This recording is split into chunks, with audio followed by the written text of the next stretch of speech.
नमस्कार, सुहाणीज किचनमध्ये आपले स्वागत आहे. आज आपण थोड्या वेगळ्या पद्धतीची इडली पाहणार आहोत.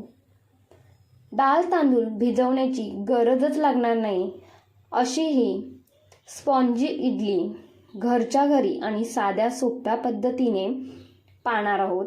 तर ही इडली आपण पोह्यापासून बनवणार आहोत.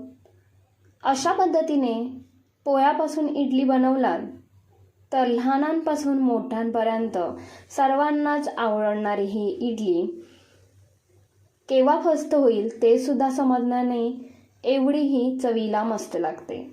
चला तर मग लगेचच रेसिपीला सुरुवात करूया. तर त्या अगोदर चॅनलवर नवीन असाल तर चॅनलला सबस्क्राईब करा. तर सर्वात प्रथम आपल्याला 1 वाटी पोहे घ्यायचे आहेत. हे मी जाड पोहे घेतले आहेत, जे आपण कांदे पोह्याला वापरतो तेच इथे 1 वाटी पोहे घेतले. मिक्सरच्या भांड्यामध्ये घालून घ्यायचे आणि रवा दळून घ्यायचा आहे, तरच आपली इडली व्यवस्थित तयार होते. एका भांड्यामध्ये काढून घेते.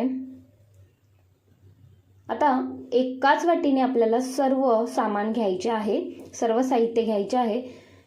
तर इथे मी 1 वाटी जाड रवा घेतला आहे, जो आपण उपम्यासाठी वापरतो तो इथे मी रवा घेतला आहे. आणि अर्धी वाटी दही घेतले आहे. हे दही खूपच आंबट आहे, त्यामुळे मी अर्धी वाटी घेतली आहे. तुमचं दही जास्त आंबट नसेल तर 1 वाटी पूर्ण घ्या दही. आणि हे व्यवस्थित चम्मचच्या साहाय्याने एकजीव करून घ्यायचे.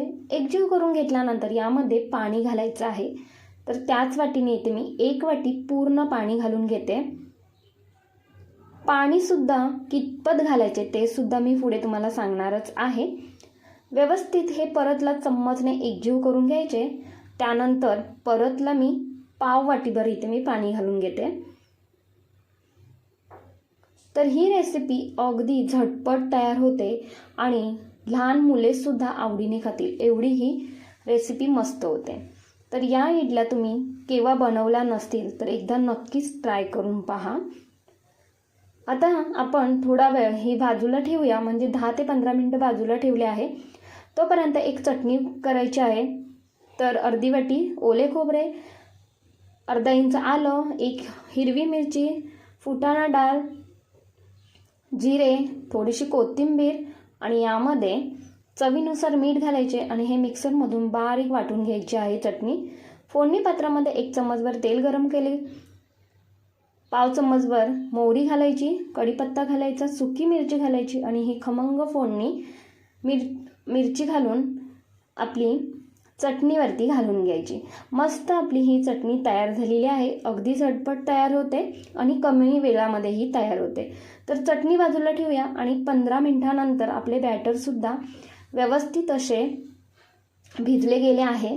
कारण यामध्ये रवा घातला आहे तर पाणी एब्झॉर्ब करून घेतो रवा.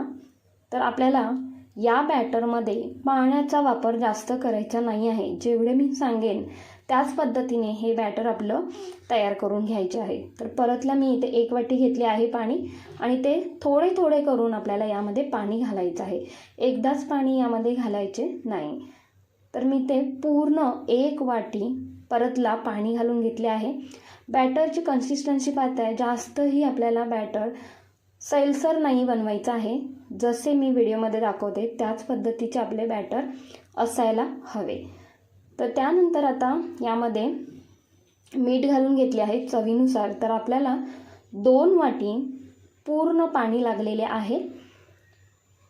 मीठ घातल्यानंतर हे परतला व्यवस्थित एकजीव करून घ्यायचे आणि त्यानंतर हे बाजूला ठेवूया.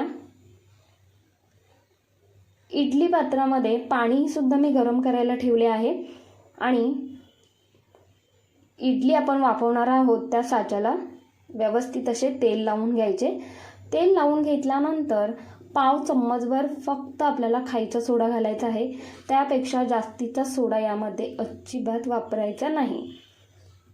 सोडा घातल्यानंतर हे व्यवस्थित एकजीव करून घ्यायचे. ॲक्टिव्ह करून घ्यायचा सोडा आणि व्यवस्थित आपलं हे बॅटर घोलवून घ्यायचं आहे. व्यवस्थित हे फ्लफी झालेलं आहे. इथे पाहत आहे मस्त असे फ्लफी झाले आपलं बॅटर आता लगेचच आपल्याला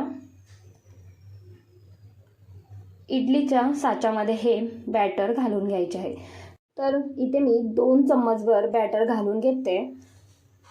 पटपट ही प्रोसिजर आपल्याला करायची आहे, कारण यामध्ये आपण इनो घातला आहे, सोडा घातला आहे त्यामुळे. तर आता तिन्हीसुद्धा प्लेट तयार झालेली आहेत.